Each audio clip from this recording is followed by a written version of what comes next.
What do you think of when you hear of the Rocks Pirates? If you're a One Piece fan, then you probably think of the most powerful crew that ever existed. It took Goldie Roger, the Pirate King himself, teaming up with the Marine hero Garp, who by the way earned his hero title in that battle, to finally stop them. And even so, it was arguably their lack of chemistry and camaraderie that led to their downfall, and not any lack of strength. All of the names of the members of the Rocks Pirates carry a lot of weight. In fact, 3 of the former 4 Yonko were underlings in this crew, and another Yonko named his pirate ship after Wang XI, and all that is just the tip of the iceberg. So make sure to stay tuned, since we'll be going deep into this, the hypest of crews in the history of One Piece. If you do enjoy these One Piece videos and want to keep them coming, chill Pirate King within and smash that like button until you see fireworks. And if you haven't joined the Nakama today, make this the video by hitting that subscribe button and hitting that notification bell to turn on all notifications so you don't miss future One Piece videos and updates. Now I want to thank today's sponsor, Honkai Star Rail, the brand new RPG made by Hoyoverse,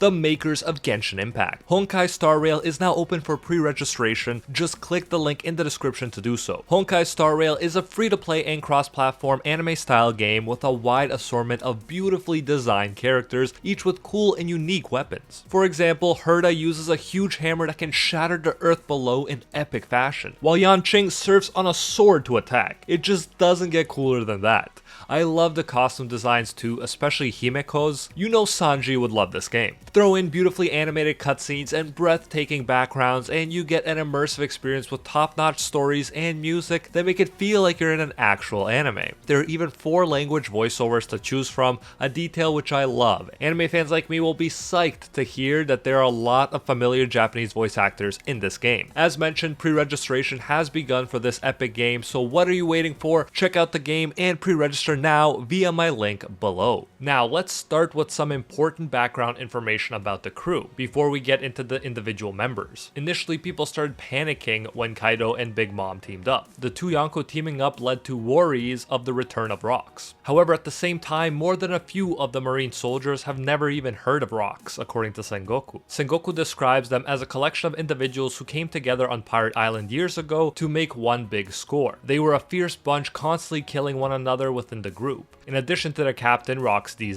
they also featured a young Whitebeard, Big Mom, and Kaido. Sengoku makes it clear though that there were other Rocks members besides the 3 Yonko who went on to carve out a name for themselves. The Golden Lion, the Silver Axe, Captain John, Wang XI, and more. The crew got along so terribly that not one of the former members actually wants to tell the tale of the Rocks Pirates. Sengoku lets us know that the ambition of Captain Rocks was to be king of the world, and the crew opened hostilities directly against the world government, like some kind of terrorist organization. As the government tends to do, it tried to cover up much of their deeds and to erase them from history. But at the time, everyone had heard of the threat they posed. 38 years ago, at an island called God Valley, the Rocks Pirates, known as the strongest crew in the world, were wiped out, according to the news reports at least. A rampaging force of evil that none had been able to stop had been taken down by a Navy Vice Admiral by the name of Garp. His name was heard across the world, and he was soon called a naval hero. So yes, his title, Hero of the Marines, actually dates back to this incident. Sengoku lets us know that Garp never wants to talk about this incident. One reason we're given, and this wasn't reported, is that Garp had to work with pirates, and the other we're given is that he protected celestial dragons through his actions. So in order to protect celestial dragons and their slaves at God Valley, Garp joined forces with Roger himself there at the island, and together they broke apart the Rocks Pirates. That is the God Valley incident as far as we know. Sengoku goes on to explain that you can't find God Valley on a map today, and that it vanished without a trace. Recently, we saw that Imu-sama can erase islands as he did with Lulusia, so God Valley may have been erased in a similar way. So because Rocks was so ambitious in his pursuits of being king of the world, and he broke too many of the world's taboos, an interesting detail, there is no information in the public about the Rocks Pirates. I definitely want to read that list of the taboos that Rocks broke. Sengoku described Captain Rocks, who led 3 of the 4 former Yonko, as Roger's first and perhaps greatest foe. Wang XI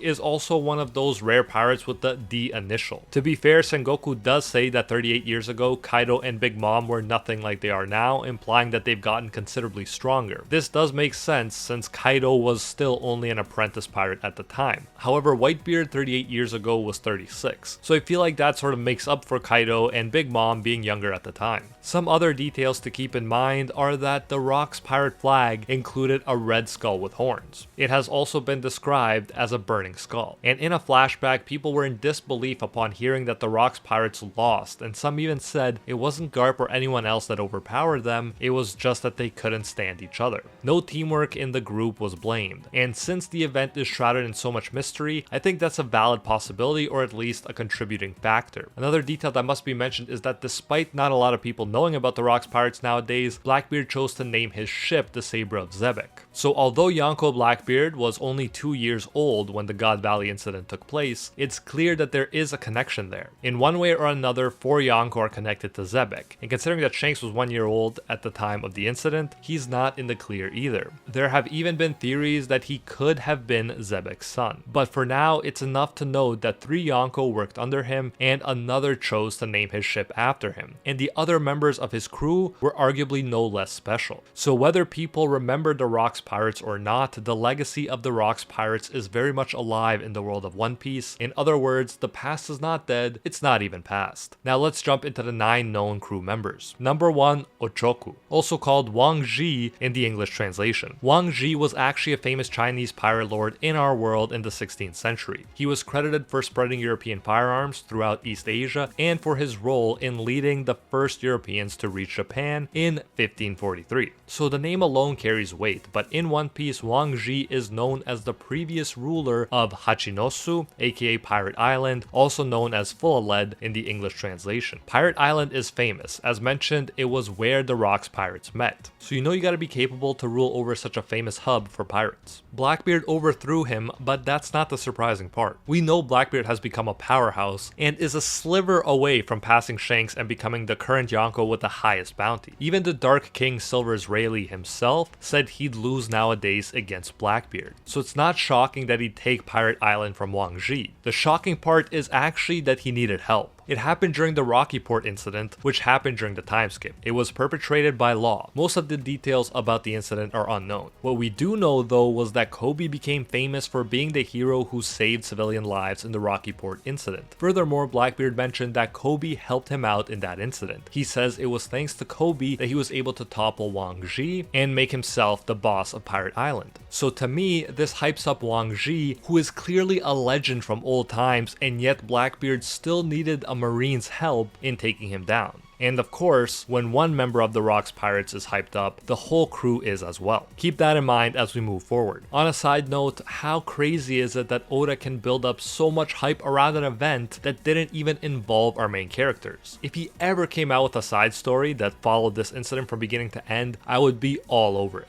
But anyways, that's all we know about Wang XI so far, along with the fact that he was singled out by Sengoku, along with pirates like Shiki and Captain John, as being worth mentioning. Number 2, Captain John. Captain John went on to form his own crew after the Rock's pirates and is notable for his legendary treasure collection. He's deceased now, but Yonko Buggy is desperate to find his fabled treasure cave and the riches within. Aside for the One Piece itself, which we still don't know the nature of, this is the most hyped treasure in One Piece, and one that Buggy or Nami would no doubt be thrilled to find. After his death, John's corpse was sought after by Dr. Hogback because he was seen as being worthy enough to become one of the general zombies for Gecko Moria. Captain John's animated corpse makes quite the sight, as he has 2 swords stuck in his stomach from when he died. I'd love to get his backstory in manga form as well. Luckily, in an SBS, Oda did reveal at least part of his history. Captain John was described as being greedy and hateable, to the point that his own crew declared mutiny and killed him for it. The dude wanted to keep his large amount of treasure for himself and not to split it with his crew, so you can guess why they would be upset. Still, despite being taken down by multiple stab wounds to the chest, since he was sought after for the zombie general position, it can be assumed that he was a strong pirate in life. Notably, Luffy found John's armband among Moria's riches, not knowing it was a map to John's treasure. Eventually, he gave it to Buggy for the clown Yonko's assistance, so Buggy may well be the one to find Captain John's legendary loot. In fact, he previously thought it was on an island with a skull on it, but they didn't end up finding it. However, another island with a skull on it is Pirate Island, where the Rock's pirates were formed and where Blackbeard currently rules. So it could be that Captain John's treasure is there, and with the armband, Buggy may even know it now, but the fact that Blackbeard is on the island has prevented him from getting it so far. Number 3, Silver Axe. For now, we don't know much about Silver Axe, aside from the fact that he was singled out by Sengoku as a member who carved out a name for himself along with the Golden Lion, Captain John, and Wang XI. Still, based on the company, we can assume he'll be brought up again in the story, and we'll figure out why he was worth mentioning here. For now though, he's easily the member we know the least about. However, it speaks a lot that he could survive in this crew of monsters where killing each other was the norm. It's actually quite similar to how Blackbeard pit the most dangerous level 6 prisoners against each other in order to recruit those strong enough to survive. But more on that later. Number 4, Buckingham Stussy, aka Miss Buckin. Recent events in the manga, as we'll get into, have definitely served to hype up her character. At first, we knew her as this old, oddly shaped lady who was obsessed with Whitebeard. She was 38 at the time of the God Valley incident, and now she's 76. She claims that her 35-year-old son and former warlord Weevil was fathered by Whitebeard. This would mean that even if they met while being on the Rocks Pirates together, it was around 2 years after the God Valley incident that they would have conceived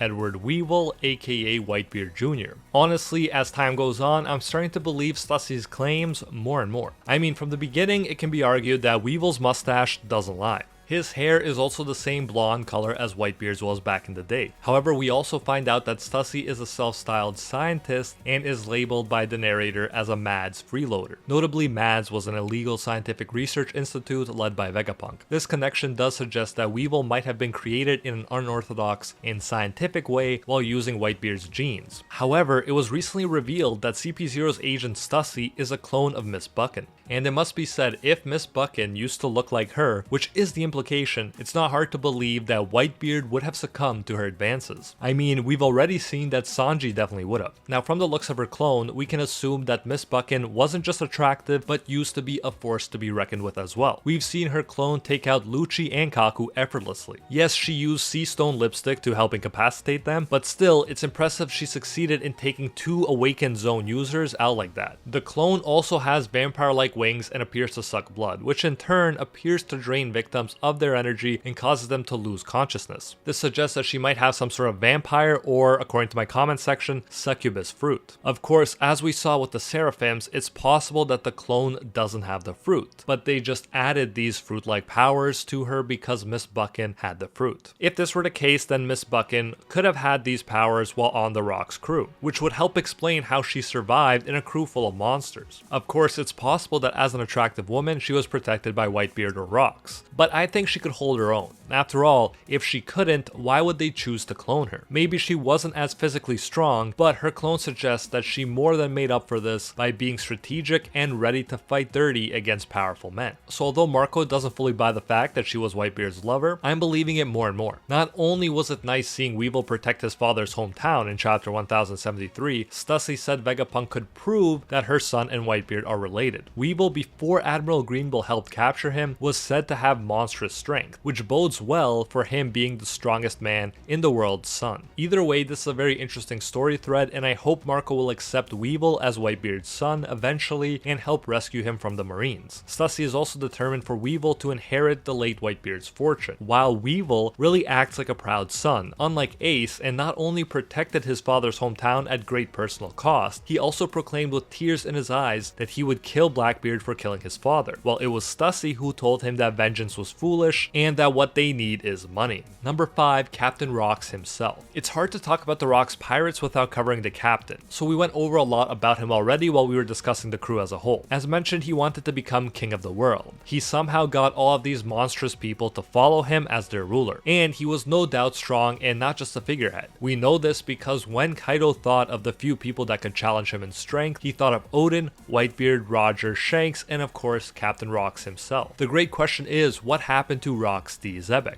Could a guy who could not only survive in a crew like the Rocks Pirates but even rule over it actually be killed at God Valley, or did he survive? One intriguing theory is that he succeeded in becoming king of the world and is actually Imu-sama controlling things behind the scenes. Another popular theory is that he could be Dragon's biological father. This would mean that Garp is Luffy's maternal grandfather and that Dragon adopted his wife's last name, like Ace adopted his mother's. Then there's the possibility that Shanks could be his son, or the possibility that Blackbeard is in some way his successor, whether that be in philosophy or in a more specific and scientific way. I personally feel like Rocks could have been the previous Dark Fruit user, and that's one of the reasons Blackbeard wanted it so bad. And yes, I just mentioned a lot of theories, and all of them may be off the mark, but as fans, we can't help but obsess over such a legendary yet mysterious figure who was strong enough to rule over so many powerful and legendary pirates. He had his own era before the rise of the Pirate King. I mean, imagine how strong you must be in order to make marine hero Garp willing to team up with pirates in order to defeat you. Considering all this, it's not at all surprising that Sengoku said Rocks could have been Roger's greatest foe. And if Rocks truly died back there at God Valley, then it begs the question, would he have successfully toppled the existing world order if Roger and Garp didn't thwart his attack against the Celestial Dragons? Chances are he would have, and that begs the question, why did Garp, who doesn't like Celestial Dragons, save them? Can't wait to find out, but for now, let's move on to number 6, Shiki the Golden Lion. Even though he was a subordinate in this crew, Shiki was also great enough to be considered one of the Pirate King's greatest rivals. When confronted with Shiki and his fleet, Buggy, despite being on Roger's crew, begged for Roger to give Shiki what he wanted. Shiki even wanted Roger to be his right-hand man. This clash between the two legends ended up being known as the Battle of Ed War. Shiki had the largest pirate fleet around at the time, and Roger was in a desperate situation and was only saved by raging weather. And even though the weather caused half of Shiki's ships to sink, the battle was still declared a draw, showing how even a subordinate of Rocks could later do this well with his own crew against the future Pirate King. During this battle, Shiki got the iconic wheel stuck in his head. Shiki was so mad when he heard Roger was captured later that he went to free him. It took Sengoku and Garp to stop him, and the three fought until Marineford was half destroyed, and he still turned out to be fine afterwards. Then 2 years later, Shiki broke out of Impel Down by cutting off his own feet. In other words, he did what Zoro was prepared to do, but to be fair, it did make more sense for Shiki, who has the float fruit, which allows him to make himself and non-living things he comes into contact with levitate. He can make big ships or vast island areas float, and even make a large amount of water float around someone in order to drown them. Rayleigh takes note of his escape from Impel Down, and then Shiki even goes to visit fellow former Rocks pirate member Whitebeard. He proclaims that this is Whitebeard's age now, but Shiki will lie low for a while and then show people what a real pirate is like. Shiki felt convinced that with Roger's help, the two of them could have conquered the world together, like his Captain Rocks wanted to do. The movie with him is non-canon, so we won't focus on that here, but we'll see if he appears again in the main canon story. Either way, the dude is yet another legendary figure of One Piece, up there with Roger and Whitebeard, and as such he really serves to hype up the Rocks pirates, and even more so to hype up their leader, who he too at one point served under. Number 7, Whitebeard. And so we've arrived at the final 3 members of this legendary crew, the 3 future Yonko, or past Yonko depending on how you look at it. Yes, Whitebeard 2, the man whose era Shiki said it was, the man called strongest in the world, and the man said to be closest to the One Piece, also once served Rocks as a member of the Rocks Pirates. He was 36 years old at the time of the God Valley incident. He too was considered one of Roger's greatest rivals like Rocks and Shiki, and man, I gotta say, Roger had some crazy rivals. Makes sense for the Pirate King, I guess. After Roger died, Whitebeard was left with the highest bounty at 5.046 billion, which also happens to be the second highest bounty of any pirate in history. Whitebeard possessed the Gura Gura no Mi, aka the Tremor fruit. Oda stated that this fruit was the strongest paramecia fruit. Sengoku proclaims at one point that with this devil fruit, Whitebeard has the power to destroy the world. The power lets Whitebeard produce shockwaves that can travel through practically anything air, water, and land. The shockwaves can cause tsunamis and earthquakes. The shockwaves can be unpredictable, so allies have to be cautious around the user and not get in his way. Whitebeard was able to split an island in half, creating a giant chasm to separate the pirates on one side from the marines on the other. He uses the power to destroy the Navy headquarters, but the power is not limitless. The Navy has created walls stronger than steel that won't shatter as a result of the Gura Gura no Mi. Whitebeard can create vibrations around himself to protect himself as well. Because of this ability, Aokiji can't freeze him. Whitebeard can concentrate his power into a small orb or quake bubble around his hand to increase its power. He can create contained but powerful explosion type attacks. He used this attack to beat a giant vice admiral with one blow. He destroyed his helmet like it was nothing. He can surround his spear with a quake bubble and use it to extend its reach. He can mow down enemies far away in this fashion. Perhaps the most intriguing power is Whitebeard's ability to grab the air and pull it. By doing this, he tilted the entire battlefield at Marineford. Notably, when Whitebeard was younger and stronger, his Haki was strong enough to match that of the Pirate Kings. Without even touching, the clash of Haki alone created insanely strong winds. And I haven't spoken about Conqueror's Haki yet because not a lot is known about a lot of the Rock's crew members. But I wouldn't be surprised if the Rock's pirates had the most Conqueror's Haki users in one crew ever. We know Whitebeard possessed Conqueror's Haki, same with Big Mom and Kaido, and it's hard to believe that they were the only ones in this star-studded crew. Even though it hasn't been confirmed, Rock's D. Zebek has to be a user of Conqueror's Haki, or at least I'd like to think so if he could rule over so many Conqueror's Haki users. Whitebeard did eventually die at 72 years old, but like a true boss, he remained standing nonetheless. He was old and sick, so despite how impressive he was at Marineford, we should keep in mind that this was not Whitebeard in his prime. Number 8, Big Mom. Big Mom was 30 years old during the God Valley incident, but even at 24 years old, she was a member of the famous Rock's crew. This is actually when she met a 15-year-old Kaido who was teaming up with the crew for the first time. She comes off as a sort of protective big sister figure to him, since at one point she said for him to just tell her if he has any trouble. Kaido also remembers her saying she was going to be king of the sea. According to Big Mom, Kaido is indebted to her. She gave him his epic mythical zone fruit back during the God Valley incident. Anyways, the now 68-year-old Big Mom, aka Charlotte Linlin, as a Yonko clashed evenly with the so-called strongest creature in the world at the time, Kaido. Her own bounty was 4.388 billion berries, but I can't see it staying the same after her defeat to Law and Kid. Big Mom, and this goes for Kaido too, definitely doesn't come off as calculating and patient as someone like Blackbeard does. She has been known to destroy entire countries over sweets. Almost everyone, including her own children, fears her when she's angry. She was born powerful rather than trying to become powerful. When she was 5, she accidentally killed a large bear by smacking it. She even broke the bones of a giant by trying to slap a mosquito. Her overpoweredness seemed more like an annoyance than a goal, at least in the beginning. Even as a kid,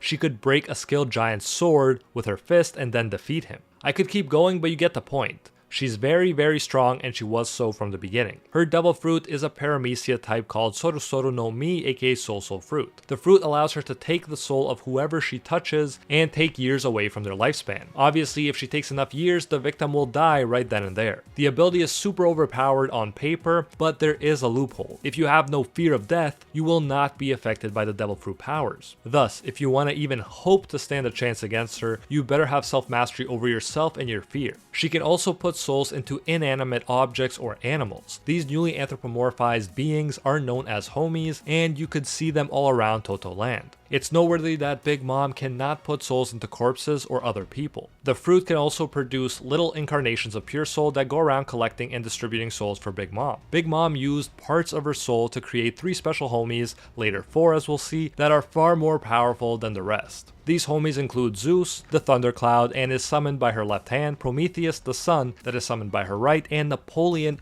who takes the form of Big Mom's hat. The sun can create flames, the cloud can create lightning bolts, and together they can manipulate the weather. It should be noted that recently Zeus, who's been more associated with Nami as of late than Big Mom, has been replaced by a new Thundercloud homie called Hera. Big Mom's hat can turn into a blade that she can wield and that can move and attack by itself. Her hat can also relay information to her that it receives from the other homies. Homies like clouds can be ridden on and allow Big Mom to travel at high speeds. Prometheus can also engulf Napoleon in flames, increasing the power of the sword. Furthermore, the sword can release powerful destructive shockwaves. Most recently, during her fight against Law and Kid, she used a year of her own lifespan to increase her power even further. She gets even bigger, more godlike as she dominates the panel compared to the now insect-looking Kid and Law. It's an ace in the hole that she doesn't use often, but as she mentioned, it has been decades since she's felt pain like the pain Kid and Law delivered to her, so she feels it's warranted. She also uses the Master Saber combination of Prometheus, Hera, and Napoleon to create Misery, an even more powerful homie. The giant powerful homie can fly around quickly while launching fire or lightning attacks. In short, Big Mom and her powers are definitely larger than life. Big Mom can also use Conqueror's Haki as mentioned. However, the combined awakened powers of Law and Kid were just too much for her. I don't think she's dead, but she was defeated. And in a sense, her fight was less fair than Kaido's because she was double teamed while Kaido, at least at the end, was fighting a one-on-one fight. Number 9, Rock's apprentice pirate, Kaido. As covered, Kaido joined the Rocks Pirates at 15 years old. It was actually Whitebeard who invited him to join the crew after witnessing Kaido overpowering other pirates on Pirate Island. Then he'd meet Big Mom, who'd become a protective older sister to him. During the God Valley incident, Kaido was 21, and this was when Big Mom gave him the Uo Uo no Mi model Seryu, aka the Fish Fruit model Azure Dragon. More on the mythical fruit in a bit. Even before the Rocks Pirates though, like Big Sis Big Mom, Kaido stood out as being monstrously strong. At 10, he was the strongest soldier of the Vodka Kingdom. Kaido was so strong and confident in himself that he'd let himself be caught by the Marines so that he could eat their food and then he'd escape again when he felt like it. More recently, the 59-year-old man was referred to as the strongest creature in the world, at least he was before he fell to Yonko Luffy. His bounty was 4.6111 billion berries, meaning he had the highest known bounty of any living character before he was defeated by Luffy. People often used to say that if it's a one-on-one battle, Kaido will win. When Whitebeard was alive, Kaido actually tried to attack him, but Shanks interfered. Clearly, Kaido was not only strong, but brave as well. Brave enough to go after Whitebeard, that is, but how Shanks got him to turn around has yet to be revealed. He was first introduced to us as a man searching for a place to die.